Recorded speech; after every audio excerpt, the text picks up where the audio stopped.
This will be the beginning of a new unit. In this unit, we're going to be looking at exponential functions and the inverse to the exponentials, which will be logarithms. The interesting thing about exponential functions is that they are really good for modeling things that you see in the real world. Okay, so what I'm going to be looking at today is the two different ways that they can be used to model real world situations, which is going to be growth and decay. In addition to that, we're going to be looking at the growth and the decay as time goes on or as time goes backwards, as we move forward in time and as we move backwards in time. And we'll see a subtle difference in how that's approached. Towards the end of the notes, what we're also going to look at are some basic graphs of these types of functions so we can get an idea of what they would generally look like. All right, let's go ahead and start with a word problem. Suppose that the cost of a hamburger is increasing at a rate of 9% per year, and it's currently priced at $4. To find the price after 1 year, what we would do is multiply $4 by 1.09. All right, now that might make complete sense to you, but I'm going to go ahead and break things down.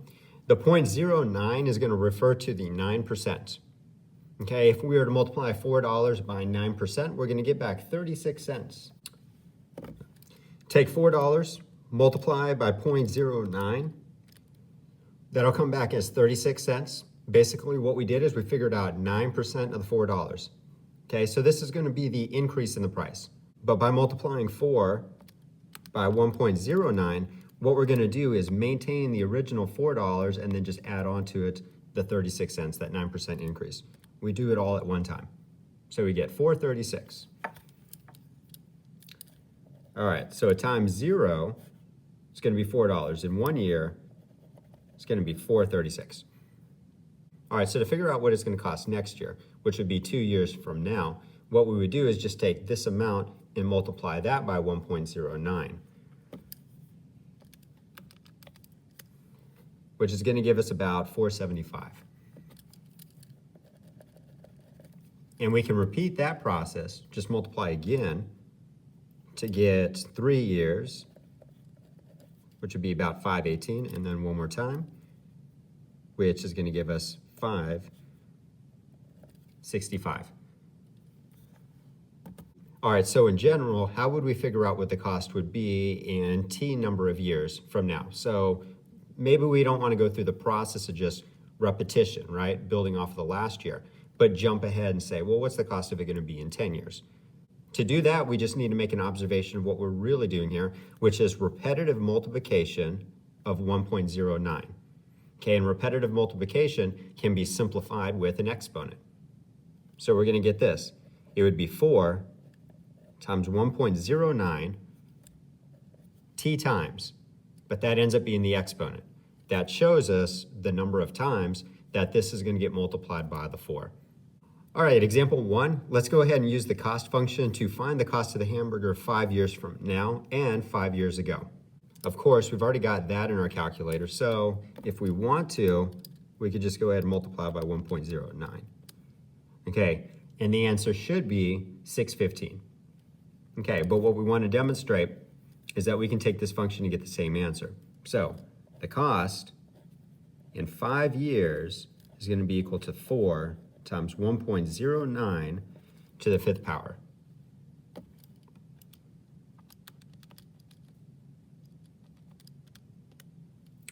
And there's that 615.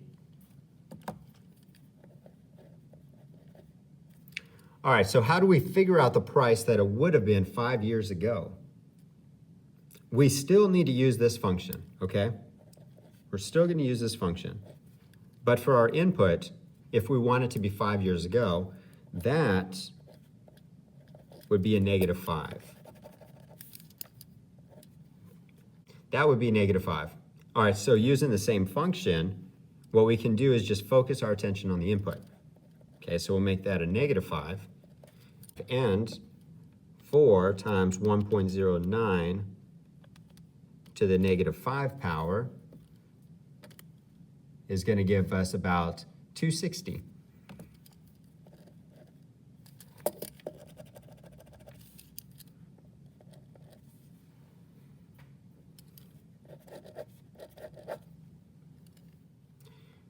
Growth functions show increase by repeatedly multiplying by a number greater than 1.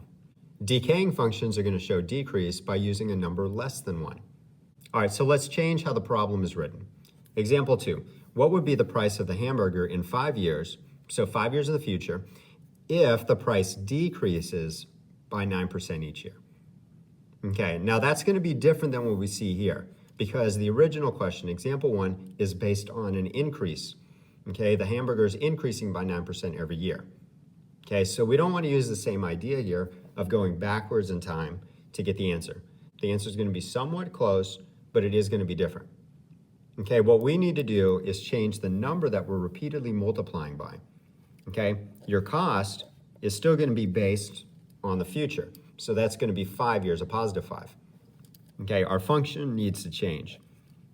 If we think back to how we got this, the 1 represents the base amount, the $4 or whatever you're starting with.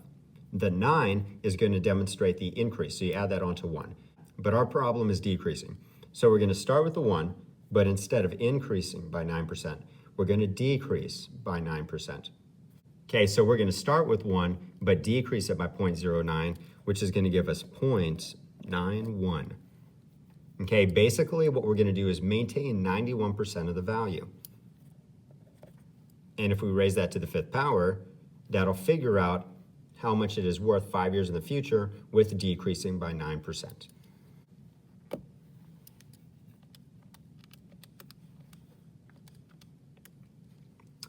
And we get about 250.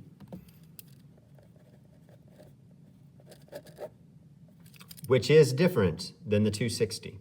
Okay, they're somewhat close, but they are different answers. All right, we will be spending a good amount of time looking at exponential graphs. These are pictures of the basic growth and decay graphs. Over here, you will see the growth function moving in an upward direction. It does have a horizontal asymptote at the x-axis. The decay function is basically the same thing, except reflected horizontally. Okay, you could look at the graph as going up to the left. But being a decay function, what it is doing is decreasing and moving towards the x-axis, which is also going to have an asymptote over here. All right, now these are the most basic forms of the graphs.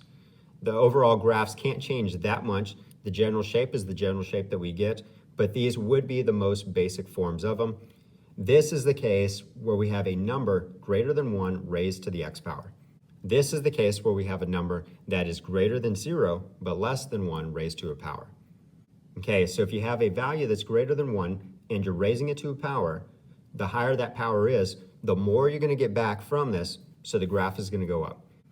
The decay function, if you choose some value that's greater than 0 and less than 1, when you raise that to a power, you're going to get back less every time. So it's going to cause the graph to shrink down towards 0. Okay, some key points for the most basic functions, that is, some key points that we have. This coordinate right here is going to be 0, 1. That's going to be true for both of these. Okay, reason for that. If you let x be 0, then b to the 0 power is 1. Regardless of what b is, it will always turn out to be 1. Okay, so the same thing will hold true here. B to the 0 power is going to give you a 1. Okay, so the next point that I have marked here, that would represent if we were to plug a 1 in. If you were to plug in a 1, what you would get back is b. B to the first power is just b. Same thing over here. If you were to plug in a 1, you're going to get back whatever your b value is. In this case, your b value is going to be low. It's going to be less than 1 because that's how it's defined. For examples 3 and 4, what we're going to look at are two very, very basic graphs of exponentials. We're going to have the growth. We're also going to have the decay. The growth is going to use a base of 2. The decay is going to use the reciprocal of that, which is going to be 1/2. Okay, so what we're going to start with is just a table of values. And in that table of values, I'm going to go ahead and begin with the 2 points that I identified earlier. If you're to plug in a 0, you're going to get back 1. Okay, 2 to the 0 power is going to give you 1. If you're going to plug in 1, you're going to get back your base, which is 2, right? 2 to the first power gives you back 2. Okay, and I'll go ahead and plot those 2 points as well. Okay, so we got at 0, 1. We also have 1, 2, which would be right there. Okay, additional values. 2 to the second power is going to give you 4. 2 to the third power is going to give you 8. Okay, moving in the other direction, 2 to the negative 1 is going to give you a reciprocal, so you get 1/2. 2 to the negative 2 is that reciprocal squared, you get 1/4. 2 to the negative 3 power is going to be the reciprocal of 2 cubed, which is 1/8. Okay, so let's go ahead and plot these first. We got 2, 4. Also get 3, 8. Okay, so you can see that curvature. Over here, it's going to begin to flatten out. We actually get an asymptote. At -1, we get 1/2. We get 1/4. We get 1/8, which that one's going to be a little bit too close to draw, but I think you get the idea. The graph is going to look like this if I can connect the dots correctly. Okay, it's pretty good. All right, so that'll be growth. You have a base value that is greater than 1. Okay, so what is the domain? The domain is going to be all real numbers. Okay, it may appear that this is going towards an asymptote, but it is not. Okay, an asymptote would mean that there's a certain x value that you couldn't plug into this, but we can plug in whatever x we want. We can continue to extend this table out. It will become incredibly steep, but it will always be pushing out to the right. So your domain is all real numbers. The range is going to be restricted. The range is going to have an asymptote here at the x-axis. So we have an open interval from 0 up to infinity. For example 4, we're going to use a base of 1/2. That's the reciprocal of a 2. 1/2 is less than 1, which means that we are going to be getting a decay function. Okay, I'm going to go ahead and start off right here, because whenever you plug in a 0, regardless of the base, you're going to get back 1. So we can plot that point. Raising this to the first power is just going to give you back your base, which will be 1/2. When we square the base, we get 1/4. When you cube the base, you get 1/8. Then the other direction, you're going to get reciprocals of everything that we have here. Okay, this is going to turn out to be 2. The reciprocal of 1/2 is 2. The reciprocal squared will give you 4. The reciprocal cubed will give you 8. So these are all pretty much the same values that we saw on the other one, and that was the point of it. But what I want you to see here is that it's flipped over the y-axis. Okay, so now we got 1.5, which is here. You've got 2 at a 4th, then you've got your 1/8 here. Okay, the graph is going to move that direction. -1 is going to give us 2. -2 is going to give us 4. And -3 gives us 8.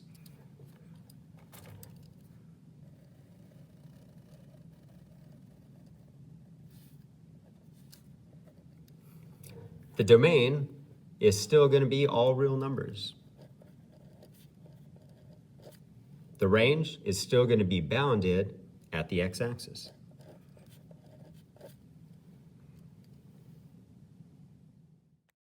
Wait, what?